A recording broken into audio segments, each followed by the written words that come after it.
What's up, you guys? Pegasus67 here. I'm gonna talk to you today about a little bit about the new set Number Hunters that just came out very recently. I think it's been a couple of days or so. But I know a lot of people have been making videos on cards that they thought were really cool from Numbers Hunter, like Zombow Wow, Box of Friends, or Princess Cologne, Crazy Box, all kinds of stuff. So. And you guys have probably seen a bunch of videos on that kind of stuff, on those cards. But I want to talk about some cards that are pretty underrated that also came out in Numbers Hunters, and they're actually just a couple, because I looked at Number Hunters and I was like, this set's not terrible, but it's not the best. I mean, against the current meta and stuff, it's not the greatest set to have come out. I think Judgment of the Light is going to be better as far as again, as far as going against the meta goes, and it's going to come out a bit later, so it might actually. I don't actually know when it's going to come out, but I think it might come out after the September ban list, so that might be something.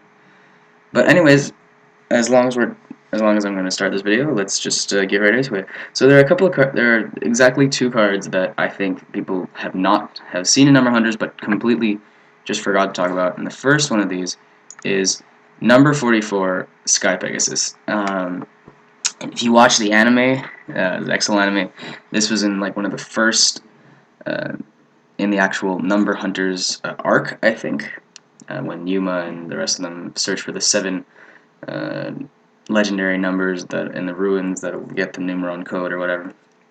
And this was in the first one, and this one relates to Derby. If you guys know what I'm talking about, thumbs up for you, thank you. So anyways, number 44, Sky Pegasus is a rank 4 light Xyz monster. It's a generic, so it's 2 level 4 monsters. It's a beast. Got 1800 attack and 1600 defense, and its effect is, once per turn, you can detach 1 Xyz material from this card, and then target a face-up monster your opponent controls, destroy it, unless your opponent pays 1,000 life points to negate this effect. Now, I think this effect is crazy, but I mean crazy. Like, already that it's generic, so any player whose plays rank 4 can use it. You can use it in Adulterers, you can use it in Windups, you could use it in Fire Fist, you can use it in Fudge. Anything that makes rank 4 XYZs. And as a lot of people know, or a lot of rank 4 XYZs didn't have the ability to pop cards in the field. That was only like rank 5s that had that. Anything rank 5 and up, well, besides Zen mains, had the ability to pop things on the field. And when that's why Diamond Dyer got a lot of notoriety. It was put in a lot of extra decks. Diamond Dyer is a level 4 Xyz monster, and it was also a generic that let you pop it either itself or another beast, wing beast, or beast warrior type monster in the field to destroy another card in the field. It was kind of like a scrap dragon, and that's why Diamond Dyer was so good, because it actually gave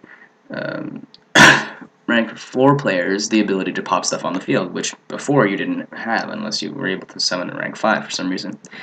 Now that's why now Sky Pegasus is, in my opinion, even better than Diamond Dyer, because it doesn't have that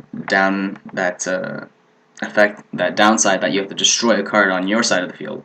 It has to be either a beast, a wing beast, or a beast warrior. So normally, if you're just playing Diamond Dyer for the sake of playing Diamond Dyer to pop something, you would summon Diamond Dyer and then destroy itself so that you could destroy a card in the field. And that, essentially, you're going minus unless your opponent only has 1 card in the field and you're maintaining hand advantage.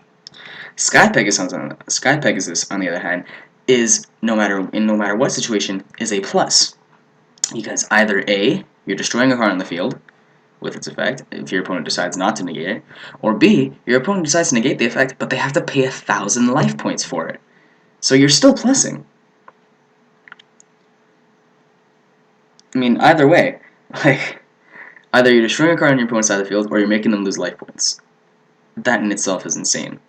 And although it has 1800 attack and 1600 defense, so it's not the greatest of attack and defense, either way, you're plussing and you're making your opponent minus no matter what happens. And if you have some good backcourt to protect Sky Pegasus, you can keep doing that at least twice. And that means either you get to destroy 2 of your opponent's cards, to your opponent's monsters, or you make them lose 2,000 life points. That's essentially them paying a warning, right?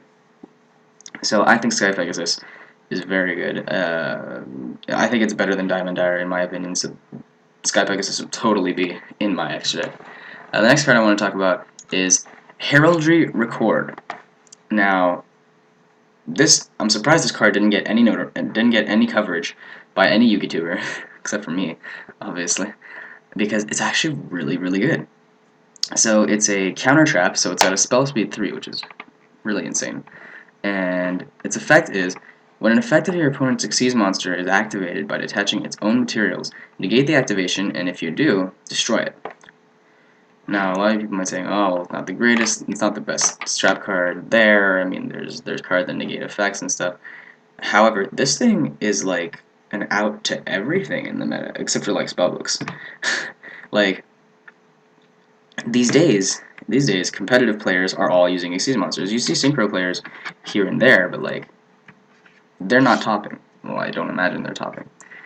Players that top play Xyz monsters, and they play a lot of Xyz monsters. Dragon Rulers always exceed into Draco Sack, always exceed into Big Eye. That's why those cards are so goddamn expensive.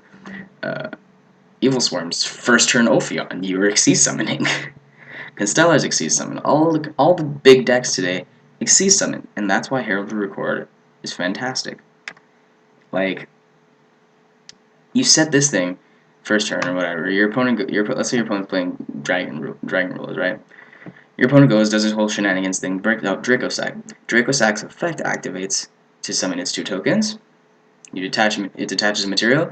You chain Heraldry Record, destroys Draco Sack. What the hell? Or even better, your opponent goes Ophion, right? Decides to search out for Infestation Pandemic. You activate Heraldry Record. Heraldry Record gets rid of Ophion. Boom! Just like that, you're able to special summon again.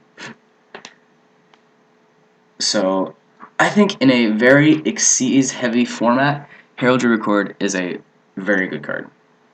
Personally, like, it doesn't take down spellbooks, but there are other cards that let you take down spellbooks anyways. So, yeah. That's basically it for my little tirade.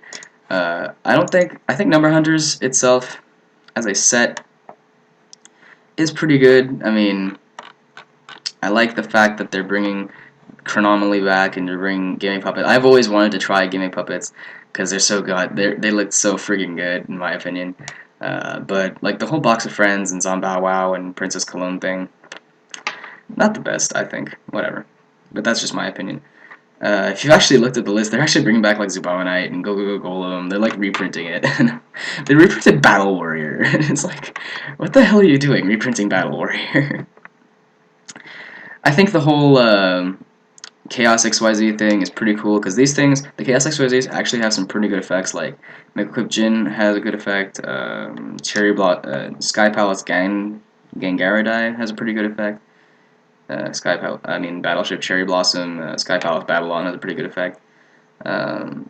So yeah, besides that, I don't know. It doesn't seem like the best set to me. It doesn't have that many cards to begin with, so you might be able to pull what you want better, like faster. However, I don't know. In my opinion, Judgment of the Light is going to be better. But anyways, guys, I hope you liked this video. Don't forget to rate, comment, and subscribe. Liking is always very nice, like the little plus thing. More videos will be coming up. I'm very lazy, and yeah, that's it. So guys, I hope you liked the video. I hope you have a great day. Cruiser67 signing off.